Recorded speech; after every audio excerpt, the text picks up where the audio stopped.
estamos iniciando mais um programa da Juventude em Ação.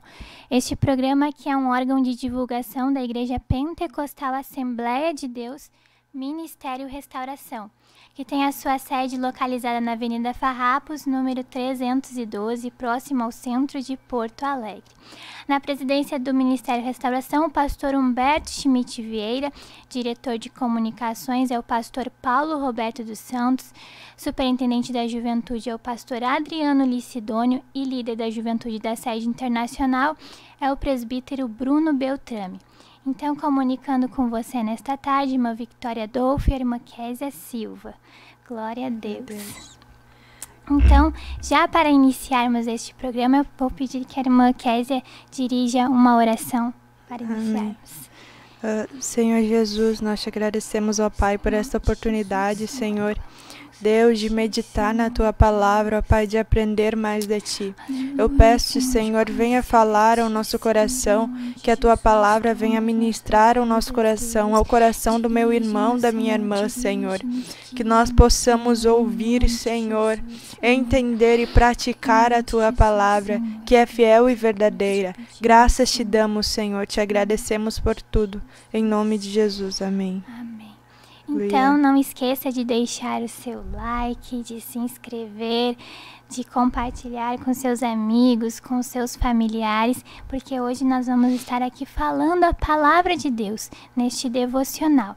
Então, neste momento, vamos estar ouvindo um louvor e já retornamos.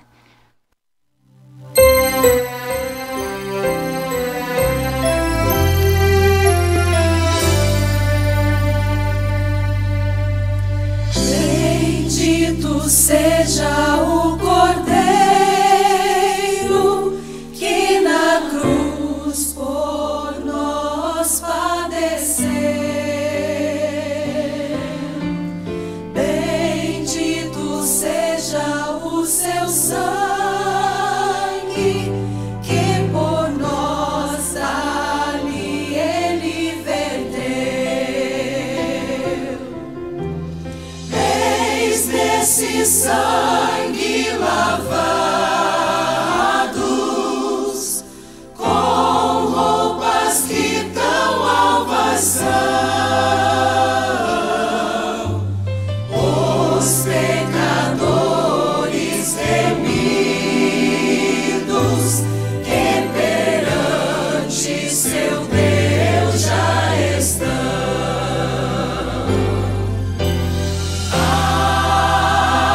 Alvo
sangue nos torna Senhor.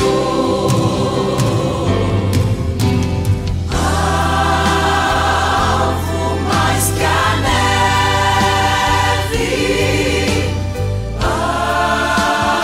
alvo mais que a neve, se nesse sangue lavado, mais alvo que a neve serei.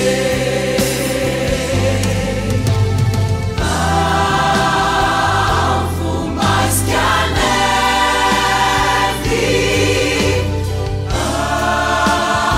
alvo mais que a neve, se nesse sangue lavado, mais alvo que a neve serei.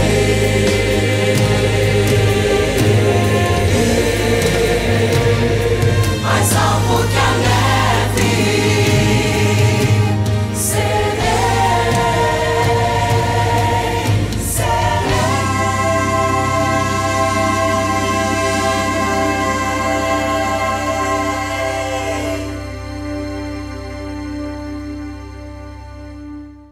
Glória a Deus, mais alvo que a neve serei, se nós formos lavados pelo sangue de Jesus. Glória a Deus por este lindo louvor que acabamos de ouvir.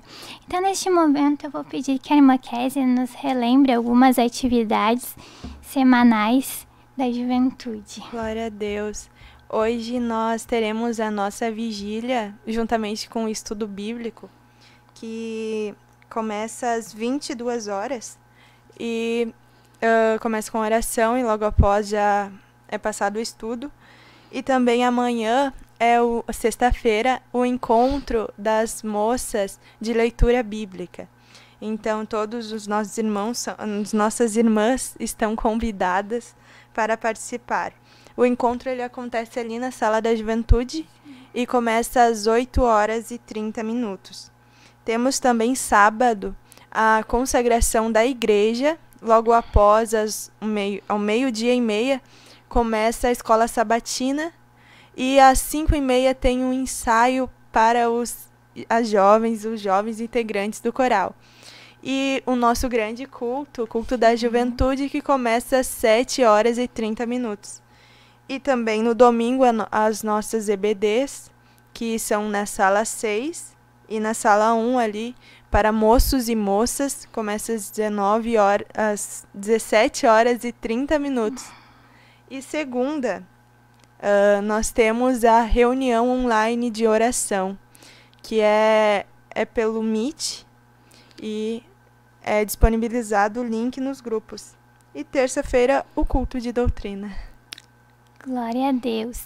E não esquecendo que neste final de semana nós teremos o Cortinaço de Moços, que iniciará no dia às 23 horas do dia 5 de agosto. Do dia 5 de agosto, a partir das 23 horas, e será sem custo e será no templo sede. Então, lembrando que leve sua roupa de cama. Está ali algumas informações. Não haverá fornecimento de alimentação para entrega de jejum, então será por conta de cada moço, e não serão fornecidos medicamentos. Então será uma grande oportunidade para cada moço estar se consagrando, estar ali na presença de Deus. Então não perca esta oportunidade, que cremos que para os moços será uma bênção. E as irmãs, as moças, o cortinaço de moças será no final do mês. Glória a Deus por todas essas oportunidades que temos de buscar a Deus. Então, neste momento, nós vamos estar meditando na palavra de Deus, que neste devocional, neste programa, que se encontra no capítulo 7. Vamos ler primeiramente o capítulo 7 e no versículo 8 e também no versículo 11. Versículo 8. Efraim se mistura com os povos e é um pão que não foi virado. Versículo 11. Porque Efraim é como uma pomba enganada, sem entendimento. Chamam o Egito e vão para a Síria. E também o capítulo 6, versículo 1 e 3. Vinde e tornemos para o Senhor, porque Ele nos pedaçou e nos sarará. Fez a ferida e a ligará. Depois de 2 dias nos revigorará, ao 3º dia nos levantará e viveremos diante dele. Conheçamos e prossigamos em conhecer ao Senhor, como a alva. A sua vinda é certa, e ele descerá sobre nós como chuva serôdia que rega a terra. Glória a Deus por esta palavra. Então, analisando o contexto da situação de Israel, irmã Kézia, nós vemos que eles estavam entregues ao pecado. Havia uma corrupção espiritual, eles estavam corrompidos pelo pecado. E nós vemos que essa corrupção era tão grande que até havia prostituição cultural, havia idolatria, havia tantas coisas terríveis naquela época em Israel. E as consequências e os resultados do pecado já estavam se refletindo até mesmo na natureza. Se nós lermos ali no capítulo 4 e no versículo 3, no que nos diz: por isso a terra está de luto, e tudo que mora nela desfalece, com os animais do campo e com as aves do céu, e até os peixes do mar perecem. Então, os resultados do pecado de Israel já estavam se refletindo no campo, no céu, no mar. Os animais do campo estavam desfalecendo, as aves do céu estavam desfalecendo, e os peixes do mar já estavam perecendo. Tudo em razão do pecado que havia em Israel naquela época. E então, se nós formos ler todo o livro de Oséias, nós vamos ver que o Senhor ele faz várias comparações, compara o povo em vários momentos, em vários capítulos. E neste capítulo 7 também há várias comparações. Nós vamos ver somente 2 delas, que é o pão que não foi virado, e no versículo 11 diz que a pomba enganada é sem entendimento. Então, começando pelo pão que não foi virado, o pão hoje em dia é algo tão comum no nosso dia a dia, não é mesmo, irmã Kézia? Diariamente nós temos ali disponível um pão para nós, e o pão aqui no Ocidente, pelo menos, é feito de... nós realizamos uma mistura, depois, pelo menos o pão sovado é dessa forma. É sovado, depois é deixado para descansar, crescer, depois é colocado no forno e é deixado ali até ficar pronto. E também tem uma forma ainda mais fácil de fazer o pão, que agora é uma facilidade, que são as panificadoras. Você só coloca os ingredientes ali dentro e não faz literalmente nada. Então, é muito fácil hoje em dia de fazermos um pão. Só que naquela época em Israel, o pão era feito diferente. Era uma massa bem fininha que era assada e cozida de um lado, e depois era assada e cozida do outro lado, para que a massa não ficasse crua de um lado e do outro lado cozida. Então precisava virar de um lado e virar de outro. E uma massa crua é algo tão ruim, né? Que não dá nem mesmo para se alimentar. Esses dias até eu fui visitar meus avós, e quando eu cheguei lá, meus primos pequenos estavam brincando com uma massa. E a minha avó, ela havia feito pão e deu um pedaço de massa crua para eles ficarem brincando. E aquela massa não dá para se alimentar, então eles estavam ali só amassando, modelando aquela massinha. E dali um tempo aquela massa crua ali já ia endurecer e ia começar a criar bolor, porque não tem utilidade uma massa de pão crua. Então, o Senhor, ele compara o povo de Israel com um lado de pão cozido e o outro lado uma massa crua. E esse pão que é um lado cru e um lado cozido, ele é inútil, ele não serve para nada, ele não presta, não serve. E por que o povo de Efraim, o povo de Israel na tribo de Efraim é comparado dessa forma? Em razão da idolatria. Se nós lermos lá no capítulo 4 e no versículo 17, nós vamos ver que o Senhor fala: Efraim está entregue aos ídolos. Nós vemos muitas vezes falando sobre a idolatria que havia no povo de Israel. E a idolatria, irmã Kézia, é algo que o Senhor condenava e era era o primeiro mandamento do Senhor. Vamos ler lá em Êxodo, capítulo 20.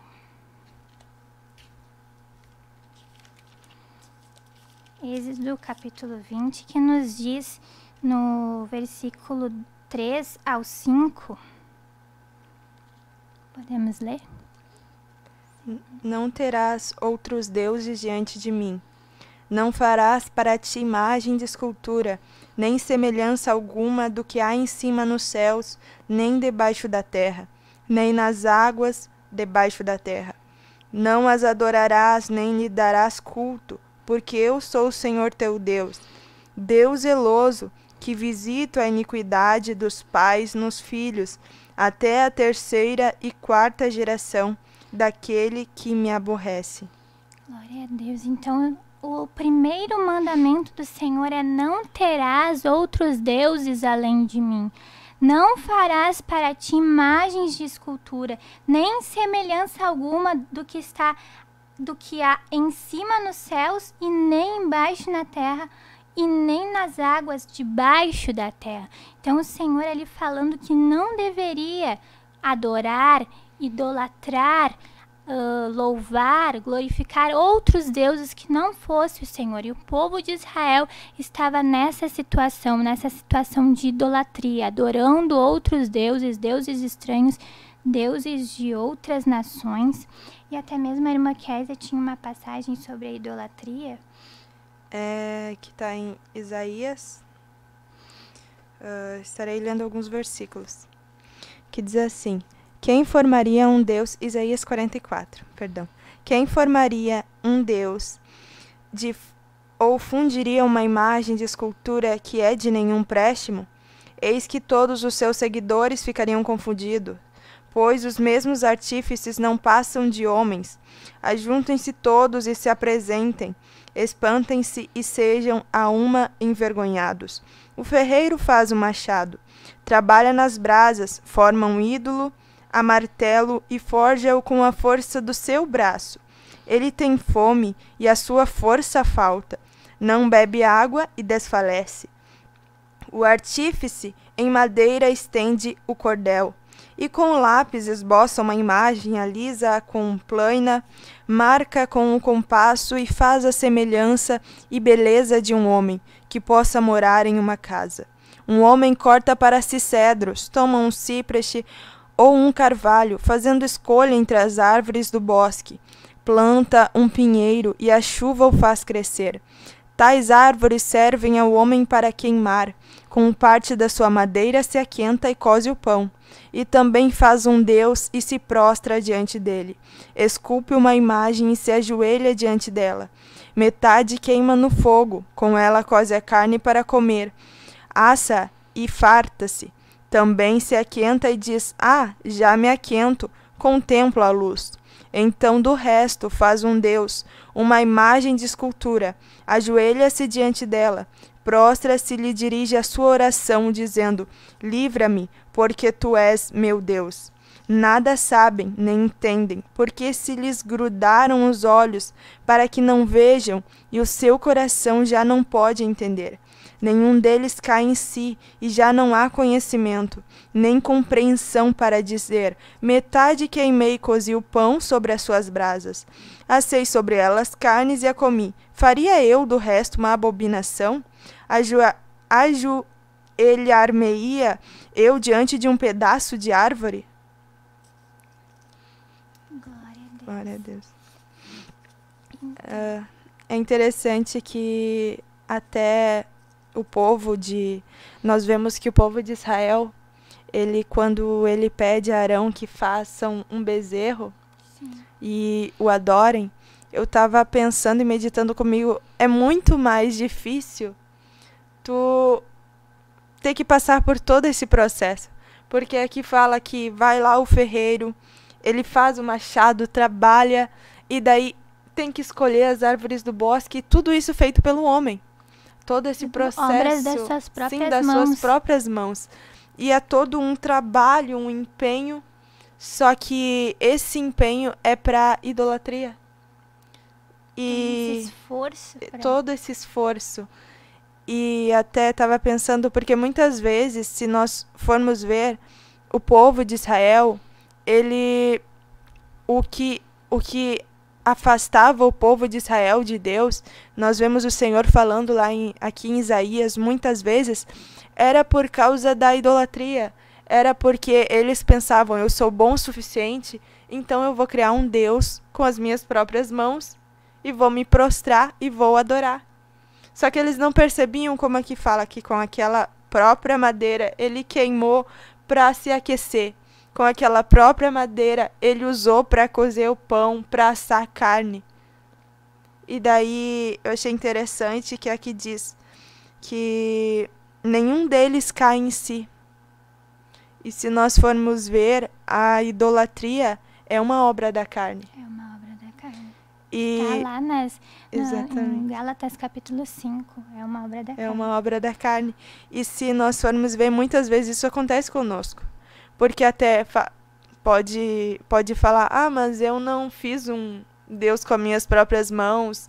Eu não se prostro diante de uma imagem, diante de uma escultura de madeira. Sim. Mas muitas vezes a nossa vontade já está se sobressaindo diante da vontade de Deus. Sim. E nós vemos nisso que a irmã estava falando, que até mesmo o Senhor dizia que não era para eles se misturarem com outros povos, porque a partir dali eles estariam já caindo neste mesmo pecado, nessa mesma armadilha da idolatria. Não houvesse casamentos mistos com outros povos, para que não houvesse essa mistura. E até mesmo como está escrito no versículo 8, que Efraim se mistura com os povos. Então ali, nessa mistura dos povos, como a irmã estava ali falando, já entrava no povo de Israel a idolatria. E como a irmã falou, e atualmente a idolatria ela não se manifesta somente em forma de ídolos, de imagens de fundição, mas ela se expressa também de outras formas, de inúmeras formas. E tudo aquilo que nós colocarmos acima de Deus em nossas vidas será uma idolatria. Tudo que nós colocarmos acima de Deus como Senhor de nossas vidas será uma forma de idolatria. Nós vemos que um exemplo é o dinheiro. Nós podemos ler ali em Mateus, capítulo 6, versículo 24. Mateus, capítulo 6, versículo 24. Se a irmã quer conseguir achar. 6, 24. Ninguém pode servir a dois senhores, porque ou há de aborrecer-se de um e amar ao outro, ou se devotará a um e desprezará o outro. Não podereis servir a Deus e às riquezas. Ou seja, a partir do momento em que você coloca as riquezas como seu senhor, como o senhor da sua vida, você passa a ser servo das riquezas, você passa a ser dominado pelas riquezas, ser dominado pelo dinheiro. Você está servindo as riquezas, você está sendo... E as riquezas já o dinheiro e as riquezas são o senhor das suas vidas. E isso é uma forma de idolatria, porque já está acima de Deus. E como diz a palavra, não podemos servir a Deus e as riquezas. Servir a Deus e as riquezas. Ou você serve a Deus, ou você serve as riquezas. Então, não podemos cair neste pecado de idolatria ao dinheiro. Outro exemplo também que nós vemos, que é muito comum, é a glutonaria, o excesso na alimentação. Até mesmo na Grécia Antiga, na Roma Antiga, eles, para ser possível se exceder na alimentação, eles colocavam vomitórios, ou seja, eles poderiam se exceder porque ali estava disponível um vomitório para eles utilizarem. Então, tão forte era isso naquela época e até mesmo hoje, que a alimentação acima de todas as coisas, até mesmo acima de Deus. Nós vemos também muitos movimentos ideológicos que colocam que idolatram, literalmente idolatram a alimentação. Muitos movimentos, crenças que idolatram a alimentação. Então nós não podemos cair nesta armadilha da idolatria por meio da alimentação. E também outro exemplo que nós podemos citar é a sensualidade.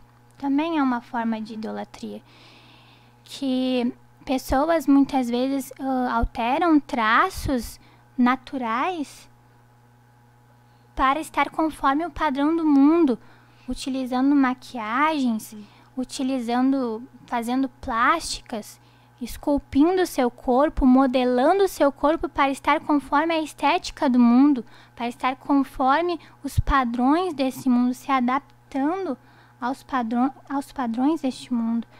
Então, são muitas formas de idolatria que nós vemos que não são somente em formas de ídolos, em formas de imagens de função. É algo tão sutil, tão velado. A irmã tem mais algum exemplo sobre formas de idolatria? Eu estava meditando que muitas vezes, eu até ouvi uma vez, e eu achei isso muito importante, muito impactante, de que a idolatria, ela não está quando nós somente colocamos alguma coisa acima de Deus, mas também quando a nossa fé não está direcionada a Deus. Porque muitas vezes nós, dentro da igreja, acabamos colocando a nossa fé no irmão, acabamos colocando a nossa fé na liderança. Nós sabemos que todos nós somos falhos. Sim. Então, se nós direcionarmos a nossa fé não a Deus, nós já estamos praticando a idolatria. Sim. Colocando, às vezes nem é colocar acima de Deus. Tu até fala, eu amo a Deus, eu até creio em Deus, só que o verdadeiro sentimento, ele não está puro. Não está puro diante de Deus. Sim, a sua fé está voltada para outras coisas, tantas coisas que podem estar voltadas. Eu acho que em qualquer momento que você voltar a sua fé para algo e colocar isso acima de Deus, já está praticando a idolatria. Então, isso também nós vemos nas redes sociais, também é muito comum. As pessoas, são dominadas pelas redes sociais. As redes sociais são o senhor das suas vidas. Então, aí já está praticando a idolatria. Já está praticando esta obra da carne. E pode ser algo tão sutil, tão velado, que nós não conseguimos nem perceber, que pode estar lá dentro do nosso coração, um sentimento, como a irmã Kézia, nós estamos falando aqui, lá bem no nosso coração. E por isso nós precisamos nos examinar, para que nós não venhamos estar acolhendo a idolatria no nosso coração, para que nós não venhamos estar praticando esta obra da carne em nossas vidas. Nós vemos que o povo, ele errava justamente nisso. Ele falhava nisso, que acontece muitas vezes conosco. Eles se tornavam amigos do mundo. Sim. Aceitavam os outros povos e muitas vezes nós vemos que se casavam, davam-se em casamento com justamente desobedecendo a palavra de Deus. E nós vemos que até pode dizer, mas eu não... É julgo desigual, eu sei, não devo casar com alguém que... Mas isso acontece quando nós nos tornamos amigos do mundo. A Bíblia nos mostra que aquele que se torna amigo do mundo, ele constitui-se inimigo de Deus. E quando nós vemos que o povo nos mostra, que Deus falando ao povo, que eles eram como um pão não virado, que eles eram como uma pomba enganada, justamente porque eles não tinham colocado a confiança em Deus. Eles confiaram em outros deuses, eles não olhavam para Deus, eles olhavam para a sua vontade, para o seu querer. E muitas vezes isso acontece conosco, Sim. porque nós não colocamos os olhos em Deus e nós acabamos nos tornando amigos do mundo. Seja numa rede social, seja amigos... Amizades mundanas amizades também mundanas. que não consegue largar. idolatramos a nossa vontade. Sim. E é muito interessante, porque nós vemos que depois de tudo isso, depois de Oséias, nós vemos os capítulos seguintes, as passagens, os livros seguintes, os profetas que vieram, Deus demonstrando a sua misericórdia. Deus demonstrando essa misericórdia para aquele povo tão idólatra, tão terrível, tão corrompido. Deus mostra a sua misericórdia no final do capítulo, nos últimos capítulos do livro de Oséias.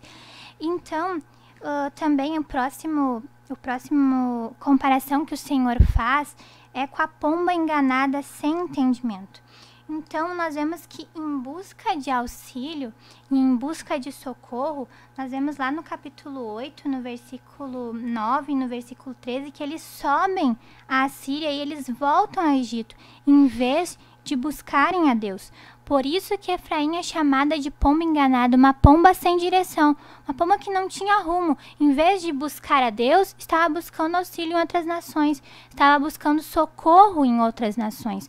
Nós vemos lá no capítulo de número 5, que na falta de direção, eles buscaram cura para a sua enfermidade no capítulo 5, versículo 13.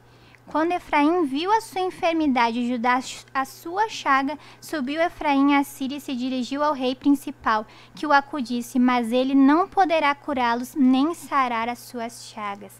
Então, na falta de direção, eles buscaram cura na Síria, mas somente Deus poderia curá-los, somente Deus poderia sará-los, porque quem fez a ferida foi o Senhor. Quem fez a ferida foi o Senhor, e é só o Senhor que poderia curá-los, é só o Senhor que poderia sará-los. Se nós lemos ali no capítulo 6 e no versículo 1 nos diz: vinde e tornemos para o Senhor, porque Ele nos despedaçou e Ele nos sarará. Ele fez a ferida e Ele que ligará. Então nós vemos a falta de direção. Essa comparação da pomba enganada é a falta de direção que Efraim, que a tribo de Efraim, que o povo de Israel se encontrava, que não conseguia buscar auxílio em Deus, não conseguia buscar socorro em Deus, mas buscava em outras nações, buscava lá na Síria, buscava lá no Egito, em vez de buscar a Deus, que era o único que poderia curá-lo, que era o único que poderia sará-los. E também diz que a pomba ela era sem entendimento, sem conhecimento. Nós podemos ver no capítulo 6, irmã Kézia, no versículo 6.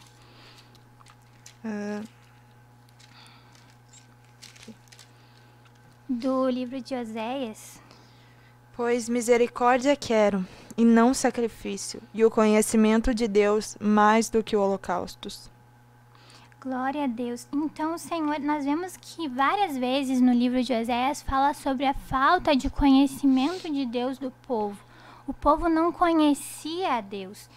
E eles, em vez de conhecerem a Deus, eles buscavam sacrifícios. E até mesmo a palavra de Deus nos diz que eles amam o sacrifício, mas o Senhor não aceita os sacrifícios deles. No capítulo 8, versículo 13.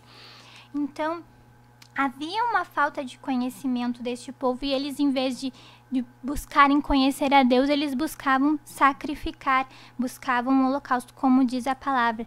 O Senhor queria misericórdia e não sacrifício, conhecimento de Deus mais do que o holocausto. E lá no capítulo 4, versículo 1 e 6 nos diz: ouvi a palavra do Senhor, vós filhos de Israel, porque o Senhor tem uma contenda com os habitantes da terra, porque nela não há verdade, nem amor e nem conhecimento de Deus.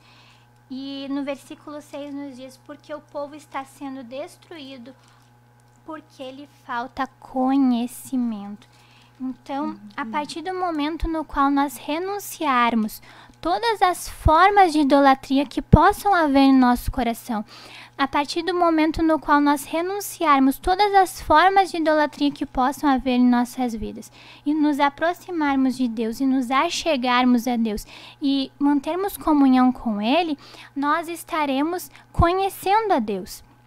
Mas não existe um ponto de ebulição, que neste ponto, cheguei neste ponto, já é suficiente, já conheço a Deus o suficiente, não preciso mais conhecer a Deus. Não, nós precisamos, como diz a palavra, irmã Kézia, conhecer e prosseguir conhecendo a Deus. Glória a Deus. Então, como é terrível pessoas sem direção, como ver pessoas que estão sem a direção de Deus. Eu conheço um casal de idosos que eles vivem se mudando de casa. Eles vêm para Porto Alegre, passam alguns meses e dizem: eu não estou me sentindo bem aqui, vão para outra cidade. Aí moram lá alguns meses e dizem: não estou me sentindo bem aqui, e vão para outra cidade. Aí da outra cidade eles vão para outro estado. No outro estado passam alguns meses morando, não me senti bem nesse estado. E aí voltam para outra cidade que eles vieram, passam alguns meses, não me senti bem aqui. Então eu vejo na vida deles uma falta de direção tremenda que é. Eles não têm direção. Porque o que falta na vida deles? Falta Jesus na vida deles. Tem um vazio que só Deus pode preencher, que só o Senhor preenche, e por isso eles têm esta falta de direção, porque eles não conhecem o Senhor, eles não têm conhecimento de Deus. Então, no momento em que nós conhecermos a Deus, nós vamos ter a direção de Deus. Quando nós conhecermos a Ele, nós vamos ter a direção que vem dele. Glória a Deus. Então nós não podemos ser como aquela pomba enganada, aquela pomba sem direção, como estava Efraim. Nós precisamos conhecer a Deus e assim nós seremos dirigidos por Ele. E nós vemos que Deus, como a irmã Kézia falou, Deus ele é tão misericordioso.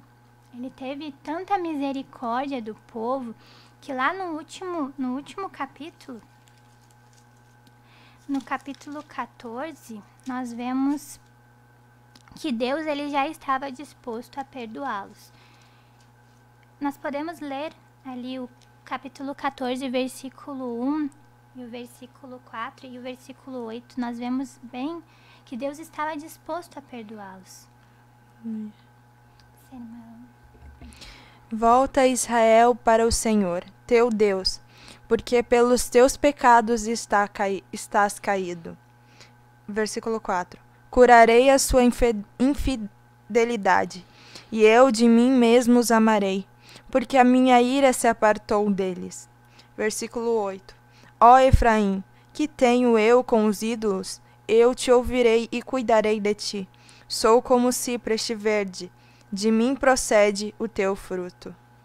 Glória a Deus. E então nós vemos nesta passagem, irmã Kézia, que o Senhor começa a falar ali, prometendo perdão. No versículo 1 diz: volta, Israel, volta para o Senhor. No versículo 4 diz: curarei a tua enfermidade. No versículo 8 diz: eu te ouvirei e eu cuidarei de ti. Quão grande era a misericórdia de Deus para aquele povo que estava imerso na idolatria, aquele povo que estava imerso em tantos pecados, estava naquela corrupção geral que havia na nação de Israel. O Senhor ainda tinha misericórdia. Tinha misericórdia daquele povo. E o Espírito Santo, ele está trabalhando para nos convencer, ele está nos trabalhando para sarar aqueles que estão feridos espiritualmente, e dirigi-los à direção que eles precisam tomar. Dirigir as suas vidas para que não vivam mais nessa situação tão terrível que é estar ferido espiritualmente, que é estar enfermo espiritualmente, mas Deus, ele tem misericórdia e o Espírito Santo está pronto para trabalhar em suas vidas. E Ele está pronto para dirigir as suas vidas. Glória a Deus, para que nenhuma de nós sermos como um pão que não foi virado, como um pão que de um lado é cozido e do outro lado é cru, como uma pomba enganada sem direção, sem conhecimento de Deus. Então, essa é a palavra que o Senhor tem hoje para a sua vida. Ele quer curar as suas feridas. Ele quer curar isso que está lhe deixando enfermo. Quer curar a sua vida espiritual e quer dirigir as suas vidas. Em nome de Jesus. Então, neste momento, nós vamos estar vendo as participações. Amém. Glória a Deus. Está juntamente conosco nesta tarde a irmã Duda Rodrigues, a irmã Érica Melo, o irmão Pedro Wolff, a irmã Esther Escola, o irmão Christian Crisóstomo, a irmã Roberta Belos, o irmão Ezequiel Pinheiro, a irmã Patrícia Fernandes, o irmão Roberto César, a irmã Kimberly Mauro, a irmã Fabiane, glória a Deus, o irmão Israel Silva, a irmã Tatiane Martins, o irmão Genésio Teodoro Dara Criciúma, glória a Deus, o irmão Cauô Oliveira, o irmão Isaac Souza, a irmã Marcela Oliveira de Criciúma, a irmã Fernanda Clavijo, a irmã Laura Antunes e a irmã Marli Alves. Glória a Deus. Glória a Deus por todos esses irmãos que estão participando juntamente conosco. Então, vamos ouvir um breve louvor e já retornamos para fazer uma oração final. Glória a Deus. Glória a Deus.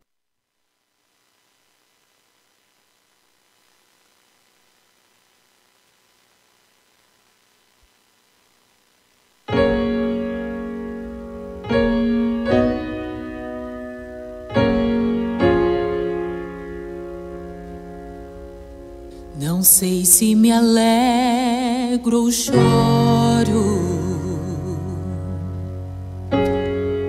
Não sei se eu choro ou me alegro.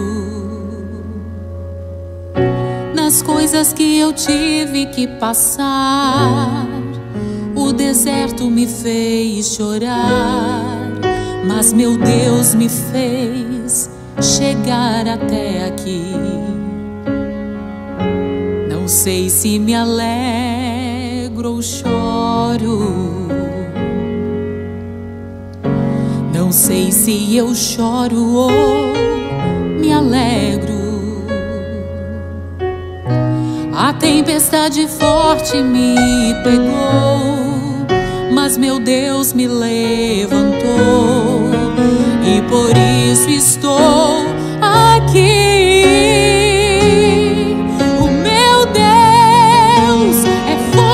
Temível, não falha, o seu grande amor ultrapassa as linhas inimigas para me resgatar. O meu Deus resgata o soldado ferido. Glória a Deus, o Senhor resgata o soldado ferido, aqueles que estão feridos, aqueles que estão enfermos, Deus está resgatando nesta tarde. Glória a Deus. Glória a Deus. Então nós vemos aqui que tem alguns pedidos de oração no chat, então vamos estar orando também por esses pedidos de oração, por vitória espiritual, entendimento espiritual, direção do Senhor, também pela mãe que está trabalhando de um irmão. Então vamos estar orando neste momento, irmã Kézia.